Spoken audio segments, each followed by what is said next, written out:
हो मंडळी हो, हॉटस्पॉट इथंच आहे बर का. तर मग चला चॅनलला सबस्क्राईब करा आणि घंटी नक्की वाजवा.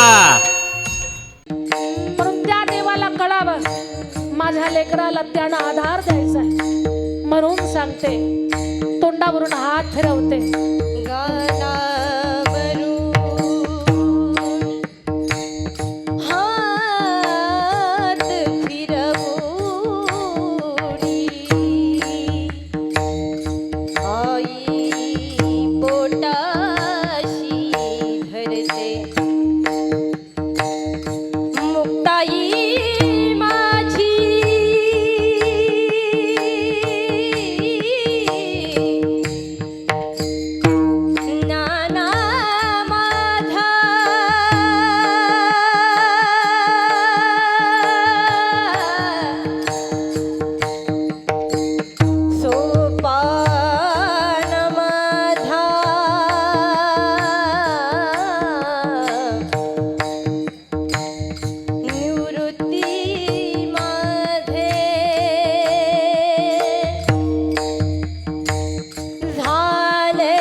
पण पोटातल्या अग्नीला कधी शब्दानं भडकू दिलं नाही, त्यांना माऊली म्हणतात. झोळीमध्ये शेण टाकलंय, झोळीमध्ये कचरा टाकलाय. अरे झोळीत टाकलेलं पीठ काढून घ्यावं, जोड्यानं पायाखाली रगडावं आणि म्हणावं, अरे भूक लागते का तुम्हाला संन्याशाच्या पोरांनो? भूक लागते? अरे पोर संन्याशाचं झालं म्हणून काय पोट नाही का? त्याला का भूक नाही का? पण विचारच नाही. अमानुष छळ आहे माऊलींचा. रडत रडत यावं माझ्या माऊलीने आणि रडावं आईजवळ येऊन, आई आज आम्हाला असं म्हटले, झोळीमध्ये घाण टाकली. आईनं जवळ घ्यावं, डोक्यावरनं मायेचा हात फिरवावा, समजावून सांगावं, बाळांनो माऊली तुम्हाला खूप मोठं व्हायचं आहे. टाकीचे घाव सहन केल्याशिवाय दगडालाही देव पण येत नाही माऊली. आईनं उदाहरण दिलं लेकराला. माऊली मूर्तिकारानं हातामध्ये दगड घेतला, मूर्ती घडवायला लागले. मूर्ती घडवत असताना एका दगडानं घाव सहन केले नाही छन्नी हातोड्याचे आणि दगडाला घाव सहन झाले नाही. दगड दुभंगला.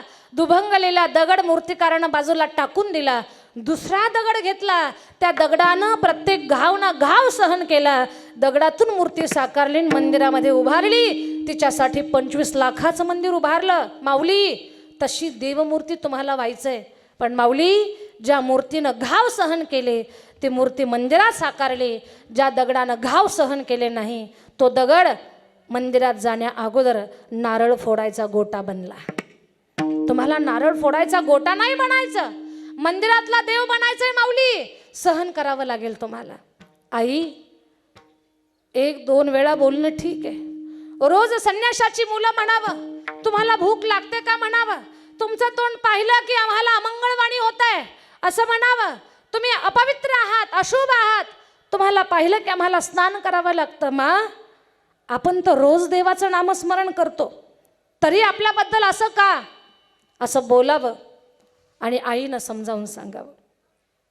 लेकराला होणारा जो छळ होता तो आईला सहन झाला नाही आणि विठ्ठलपंतांना बोलायला लागल्या रुक्मिणी माता, स्वामी, वाळीत टाकण्याचं दुःख काय असतं ते आपण भोगतोय.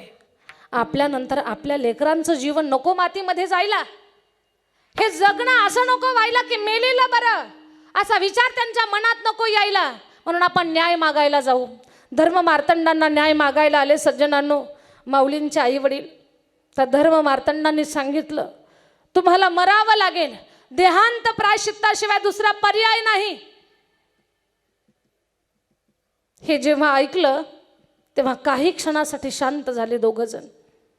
पण रुक्मिणी माता म्हणतात, स्वामी, लेकरांचं जीवन जर सुखी होत असेल तर आपण मरणही स्वीकारू. दोघं जण सिद्ध बेटावरती आले.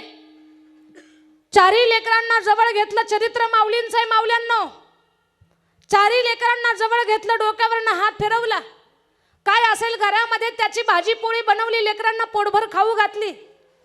आज अंथरुणावर नाही, विठ्ठलपंताने रुक्मिणी माता मांडीवरती लेकरांना झोपी घालतात. आज खूप कथा सांगतात. आज वैराग्याच्या, त्यागाच्या कथा सांगतात. आणि माऊलींना शांत झोपवलं, मुक्ताईला झोपवलं, चारी लेकरांना झोपवलं. आणि देव्हाऱ्यातल्या देवाकडे रुक्मिणी माता आली. टिमटिमणाऱ्या दिव्याकडे पाहते आणि त्या दिव्याकडे पाहून, देवाकडे पाहून देवाला म्हणते, देवा, आम्ही आहोत, पण आता आम्ही या जगाचा निरोप घेणार आहोत आमच्या लेकरांसाठी. मरण स्वीकारायचे फक्त लेकरांसाठी. आमच्या पाठीमागे आमच्या लेकरांना कोण न्याय देणार? आमच्या लेकराची आई कोण होणार? कोरोनाच्या काळात मायबाप ज्यांचे गेले, जी लेकरं पोरकी झाली, त्यांच्याकडे पाहिलं की पोटात तुटतंय. पण आता ज्या माऊलींना नातेवाईक सुद्धा कुणी जवळचे नाही आहेत, ज्या माऊलींना समाज स्वीकारणार नाही, ज्यांना वाळीत टाकलंय, अशा माऊलींना, या लेकरांना आधार कोण देणार? देवाला प्रार्थना चालू झाली, देवा, माझा जीव तुटतोय रे माझ्या लेकरांसाठी. देवा, तूच माझ्या लेकरांची आई हो. कासावीस प्राण मन तळमळी, कासावीस प्राण मन तळमळी, कासावीस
काका, निवृत्ती दादा झोपलेल्या लेकरांच्या तोंडावरून हात फिरवतात.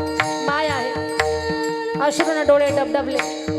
एवढी रडते माझी रुक्मिणी माता, एवढी रडते. रडून रडून डोळे मुठीसारखे लालबुंद झालेले, मुठीसारखे सुजले, लालबुंद झाले. आज डोळे अश्रू नाही, जणू काय रक्त ओघताय. खूप रडते, डोक्यावरून हात फिरवते. देवाला म्हणते, देवा, माझ्या लेकराला तुझ्याशिवाय कोणी सांभाळणार नाही. अशा रडू लागलात तर देहांत प्रायश्चित्त स्वीकारायचा निर्णय बदलेल. स्वामी, निर्णय बदलणार नाही मी. माझ्या लेकराचं जीवन सुखी करण्यासाठी मरण स्वीकारेन. पण सांगू तुम्हाला, देवाला मी साथ का घालते? मी आई आहे का? माझ्या पाठीमागे माझ्या लेकराची आई होण्याची ताकद या समाजात नाहीये. माझ्या लेकराची आई होण्याची ताकद फक्त या देवघरातल्या देवांकडे आहे. म्हणून या देवाला मी प्रार्थना करते, हे परमेश्वरा, माझ्या लेकराची तू आई हो. कारण आईची जागा या जगात दुसऱ्या कुणाला घेता येत नाही. देवालाच का सांगते? तो जगाची माया आहे, त्याला कळेल माझं अंतःकरण. कधीतरी त्याचा सुद्धा जीव माझ्या लेकरांकडे पाहून कासावीस होईल. जेव्हा माझं लेकरू रडत माझ्याकडे यायचं ना, तेव्हा त्या लेकराला मी याच परमेश्वराच्या चांगुलपणाच्या गोष्टींची शिकवण देत होते. म्हणून त्या देवाला कळावं, माझ्या लेकराला त्यानं आधार द्यायचा आहे. म्हणून सांगते, तोंडावरून हात फिरवते.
देवघरातल्या देवांना प्रार्थना करून ज्यांनी सूर्य उदय होण्याच्या आत डोहात जाऊन उड्या घेतल्या, आयुष्य संपवलं, आयुष्याची यात्रा संपवली दादा, फक्त लेकरासाठी. मरण बोलणं एवढं सोपं नाही. मी मरतो म्हणणं सोपं असतं, मरणाला स्वीकारणं कठीण असतं. पण जी माय मरण सुद्धा स्वीकारते लेकरासाठी, त्याला आईचं प्रेम म्हणावं. फक्त लेकराचं कल्याण व्हावं, समाजानं लेकराला स्वीकारावं, एवढ्याच करता. यालाच म्हणायचं दादा, लेकुराचे हित, लेकुराचे हित वाहे माऊलीचे चित्त. लेकुराचे हित वाहे माऊलीचे चित्त. दुसऱ्या चरणामध्ये तुकोबाराय सांगतात गुरुजी, ऐशी कळबळाची जाते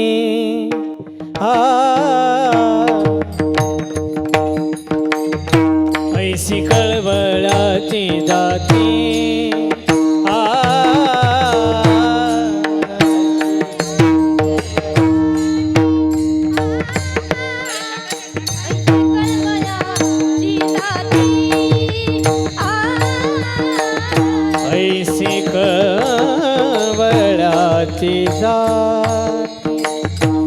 ऐसी कळवळाची जाती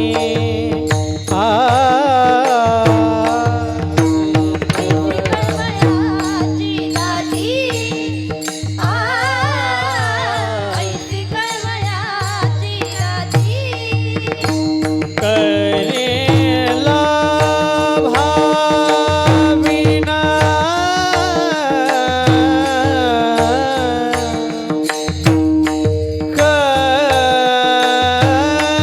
करेला भाविना ये करीला भाविना करेला भाविना प्रीती ऐसी कळवळाची जाती ऐसी कळवळाची जाती करेला भाविना प्रीती करेला भाविना प्रीती ऐसी कळवळाची जाती ऐसी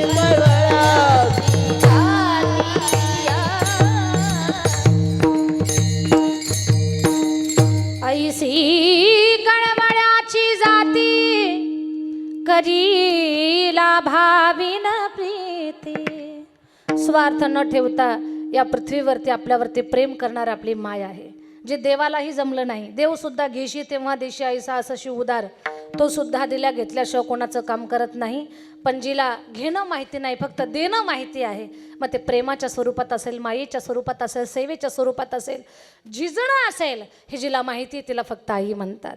पत्नीसुद्धा 2 महिन्याचा पगार हातात देऊ नका, 3ऱ्या महिन्यात चहासुद्धा देणार नाही आपल्याला, किंवा चहा देताना विचाराल सुद्धा पैसे काय करता, पण ती कधीच विचारत नाही आपल्याला, कामाची तासिका ठरवत नाही, महिना पगार विचारत नाही, तिला आई म्हणतात. ऐसी कळवळ्याची जाती करीला भाविन प्रीती. किती सहन करते, पोटी भारव आहे, त्याचे सर्वस्व हीच आहे.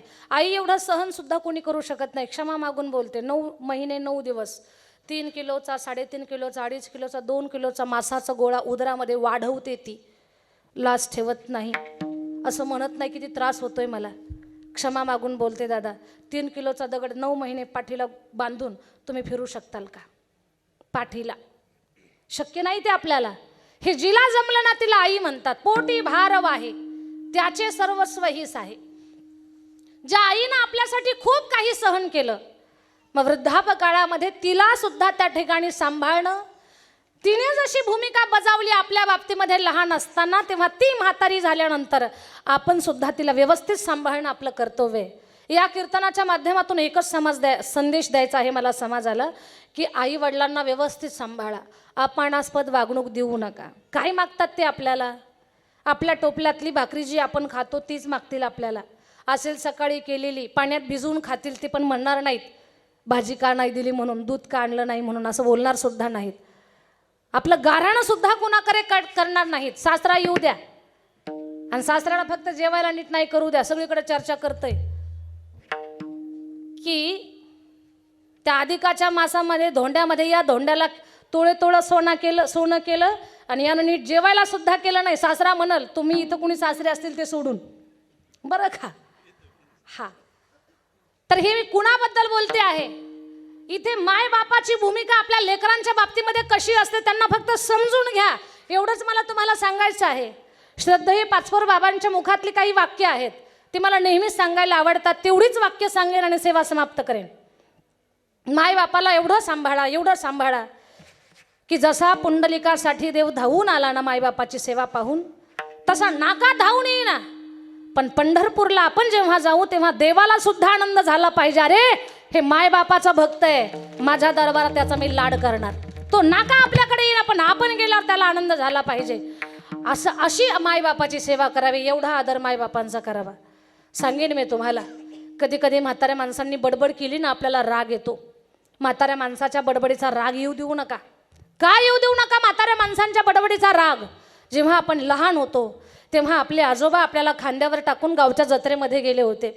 तुम्ही लहान होता, बाळबोध होता, गावच्या जत्रेमध्ये खेळणी होती, फुगा होता, मिठाई होती, सगळं काही होतं. ते मिठाई खेळणी पाहून तुम्ही आजोबाच्या कानामध्ये किरकिर चालू केली, बाबा फुगा, बाबा पेढा, बाबा मिठाई द्या ना मला खेळणी, बाबा ट्रॅक्टर द्या ट्रॅक्टर, बाबा विमान द्या, बाबा घोडा गाडी द्या. ही निरर्थक बडबड तुम्ही आजोबांच्या कानात जर केली असेल आणि त्यांनी जर ती तब्बल 3 तास सहन केली असेल, तर आपल्या म्हाताऱ्या माणसांची बडबड आपण का सहन करू नये? का सहन करू नये? म्हाताऱ्या माणसांना कधी कधी घरामध्ये थुंकी पडते, कोपऱ्यामध्ये थुंकी टाकण्यासाठी पटकन उठून बाहेर जाता येत नाही, डब्बा लवकर हाताला लागत नाही. मग घरातली माणसं कुरकुर करतात, राग करतात. घरामध्ये घाण केली, थुंकलं हे म्हातारा कोपऱ्यामध्ये, घाणेरडा वास सुटला, मच्छर झाले असं म्हणतात घरातली माणसं. अजिबात राग करू नका. जेव्हा तुम्ही लहान होता तेव्हा तुमच्यासुद्धा नाका तोंडाला लाळ आणि शेंबूड गळत होता. तुमच्या आजोबांनी डोक्यावरच्या फेटानं, बापानं खांद्यावरच्या पंचानं आणि प्रसंगी माईनं जरीच्या पदरानं सुद्धा तुमचं नाकतोंड पुसलंय. मग आता त्यांच्या लाडेची आणि त्यांच्या थुंकीची किळस काय येते आपल्याला? अरे थुंकी तोंडाला आली असेल, आपल्या म्हाताऱ्या माणसांच्या तोंडामध्ये थुंकी साचली असेल, टाकायला डब्बा लवकर मिळत नसेल आणि प्रारब्धानं पूर्व पुण्याईनं जवळ असाल, ती थुंकी घेण्यासाठी डब्याऐवजी तुमची जर ओंजळ पुढे झाली आणि हातात जर थुंकी घेतली तर जगासमोर हात पसरण्याची वेळ तुमच्यावर कधी येणार नाही दादा. फक्त याला समजून घ्या. म्हाताऱ्या माणसाला कधी कधी लांब जाण्यासाठी तब्येत बरी नसेल, लांब जाता येत नाही, जवळ घाण होते, राग करतात माणसं. काय जवळ घाण केली? राग करू नका. तुम्ही लहान होतात, घरातली सगळी माणसं जेवायला बसली होती, झोळ्यामध्ये होता, तुम्ही लाडानं बाहेर आलात, रांगत रांगत रांगत आईच्या मांडीवरती हात ठेवला. अरे पंचपक्वान्नाची ताटं भरली होती, आई तोंडात घास घालणार तेवढ्यात तुम्ही ताटाजवळ घाण टाकली. माईनं केळस नाही केली तुमची? तुम्हाला का कळत होतं का बाजूला जाऊन घाण करावी? ताटाजवळच घाण टाकली. आईनं घाण काढली, तुम्हाला स्वच्छ केलं, अगोदर तुमची व्यवस्था लावली, नंतर माय जेवायला बसली. जर लहानपणी त्यांनी आपली घाण काढली असेल तर म्हातारपणी त्यांच्या घाणीची किळस का करावी आपण? अरे कधी कधी म्हाताऱ्या माणसाच्या घोरण्यानं बडबडीनं आपल्याला झोप लागत नाही का? दिवसभर काम करून थकतो ना, झोप लागत नाही, राग करतो आपण. काय बडबड करता तुम्ही? अरे झोपा येऊ देता का नाही? अजिबात राग करू नका. तुम्हाला झोप लागावी याच्यासाठी कितीतरी रात्री त्यांनी जागरण केलंय. तुम्ही त्यांच्या कितीतरी रात्री रडून जागवल्यात. तुम्ही झोपी घालावं, झोपी जावं याच्यासाठी त्यांनी जागरण केलंय. अरे ज्या आईला स्वर कळत नाही, ज्या आईला ताल कळत नाही, ज्या आईला राग रागिण्यांचं ज्ञान नाही, त्या माईनं सुद्धा तुमच्यासाठी स्वरज्ञान नसताना तुम्हाला झोप लागावी म्हणून अंगाई गायली. ती किती सुरात होती हे मला माहिती नाही, पण तुमच्यासाठी गायलेली अंगाई त्यात भाव भरलेला होता हे नक्कीच मला माहिती आहे. तुमच्या आईनं तुमच्यासाठी गायलंय तुम्हाला झोप लागावी म्हणून.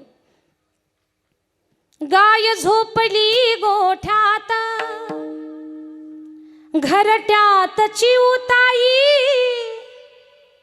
परसात वेलीवर झोपल्या गजाई जुई, मीठ पाकळ्या डोळ्यांच्या हो,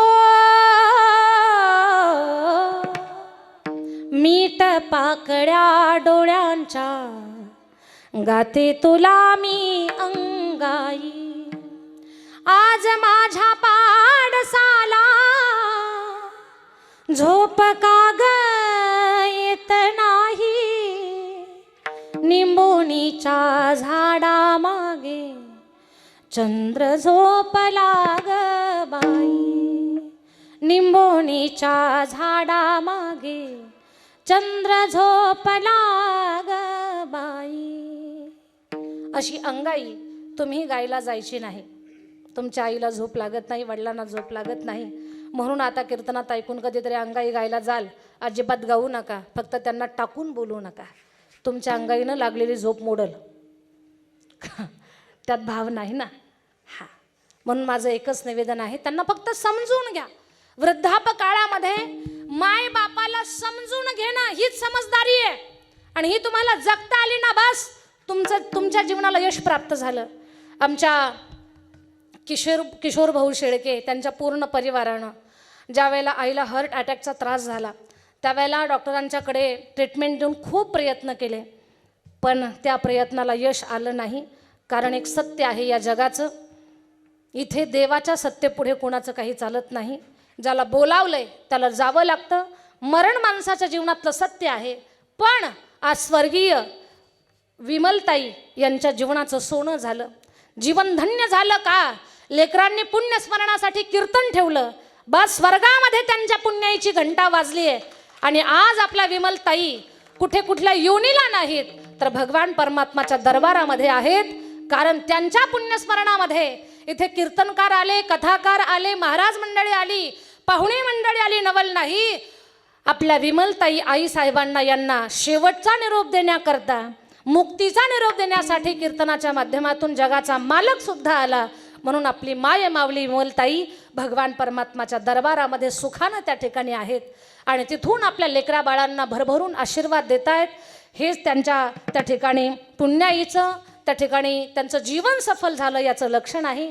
याचसाठी केला होता अट्टहास, शेवटचा दिवस गोड व्हावा. आज तर म्हणावं वाटतं विमलताईंच्या या पुण्यस्मरणाच्या कीर्तन सोहळ्याकडे पाहून. अरे, जन्माला तर बरीच लोक येतात, पण जन्माला आलेल्या प्रत्येक माणसाला जगावं कसं कळत नाही. ज्यांना जगायचं कळत नाही त्यांचा शेवट गोड होईल का काही ते सांगता येत नाही. पण ज्यांचा शेवट गोड झाला समजावं त्यांचं जगणं सफल झालं. दादा, का शेवट गोड झाला? तुका म्हणे एका मरणेची सरे, मरण तर चुकत नाही, ना सांगणाराला ना ऐकणाराला, कोणाला चुकत नाही. येथ नाही उरो आले अवतार, येरते पामर जीव किती. पण आज विमलताईंच्या जीवनाकडे किंवा त्यांच्या या सांगतेकडे पाहून म्हणावंसं वाटतंय, तुका म्हणे एका मरणेची सरे आणि उत्तमची उरे कीर्ती मागे. माझ्या या सगळ्या भावंडांना भगवान परमात्मानं त्या ठिकाणी मातृपितृ ऋणातून उतराई होण्याची त्या ठिकाणी कृपा करावी. या बांधवावरती मातृपितृ कृपा व्हावी, देवकृपा यांच्या हातनं त्या ठिकाणी देव देश धर्म सेवा घडावी, यांचं कल्याण व्हावं. आणि बस 2 बहिणी आहेत आमच्या किशोर भाऊ शेळके यांना सांगेन मी, तुम्ही खूप त्या ठिकाणी हळव्या मनाचे आहात. बोलण्यातून मला मगाशी जाणवलं, गेलेली माय तर पुन्हा वापस येणार नाही. आईची जागा सुद्धा या जगात दुसरं कोणी घेऊ शकणार नाही. पण आम्ही वारकरी संप्रदायामध्ये प्रवास करतो. 2 बहिणी आहेत तुम्हाला, आजपासून ही 3री बहीण समजा. आमचे हरिभक्त परायणा आम्हाला ज्येष्ठ बंधूप्रमाणे आहेत आमचे महेश दादा, महेश महाराज खाटेकर, सर्व या ठिकाणी महाराज मंडळी, या सर्वांनी या ठिकाणी कीर्तनामध्ये उपस्थित राहून या कार्यक्रमाची शोभा वाढवली, किंबहुना या परिवारावरचं प्रेम दाखवलं. आता जास्त काही बोलणे नाही, झालेली सेवा माऊलींच्या चरणी अर्पण करून वाणीला विराम देणार आहे. एकदा प्रेमानं भजन करू. विठोबार खुमाई, हो पार खुमाई, हो पार खुमाई, हो पार खुमाई, पार खुमाई, हो पार खुमाई, हो पार खुमाई,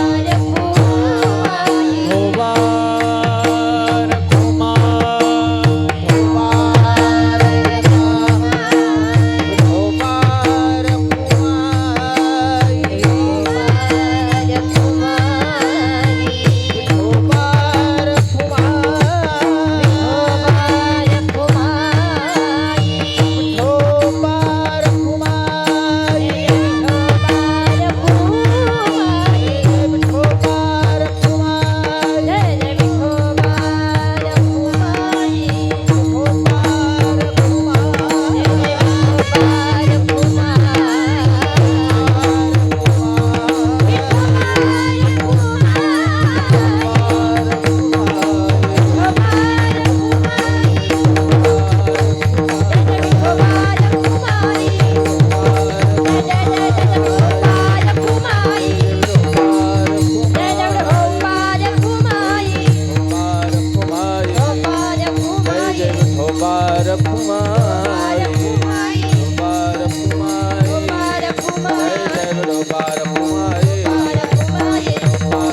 बसा 2 मिनिटं बसा.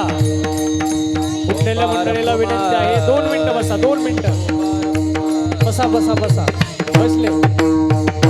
जय जय विठोबा रखुमाई. जय जय विठोबा रखुमाई. यांचं संस्थान आहे, महाराजांची संजीवन समाधी आहे खाटेकर बाबा. तुम्हाला मठावरती एकदा यायचं आहे. म्हणजे तसा आपण कार्यक्रमच आयोजित करणार आहोत की महाराष्ट्रभरामध्ये जेवढा आपला संपर्क आहे त्या सगळ्या महाराज मंडळीला बोलून आपल्या संस्थांचा म्हणजे कलशारोहणाचा कार्यक्रम करायचा. अजून त्याला वेळ आहे, पण मोठा भव्य कार्यक्रम करणार आहोत. संस्थांचं काम चालू आहे. त्या संस्थांचं काम लोकवर्गणीतून चालू आहे. माझ्याकडे 250 मुली आहेत अभ्यास करण्यासाठी. मराठवाड्यातली पहिली मुलींची वारकरी शिक्षण संस्था आहे. खाटेकर बाबा आपल्या संस्थेचं वैशिष्ट्य असं आहे, ज्या मुलींना आईवडील आहेत त्यांच्याकडनं फक्त जेवणा खाण्याचे पैसे घेतले जातात किंवा जेवणा खाण्यासाठी फीस भरून घेतल्या जाते. 60 रुपये दिवसाप्रमाणे, एका दिवसाला 60 रुपये. 60 रुपयात एका वेळेचं जेवणसुद्धा होत नाही. पण फक्त लोकांचं सहकार्य आहे आणि एक चांगलं काम करतो म्हणून माझ्या मदतीला बरीच काही अशी चांगली लोक आहेत.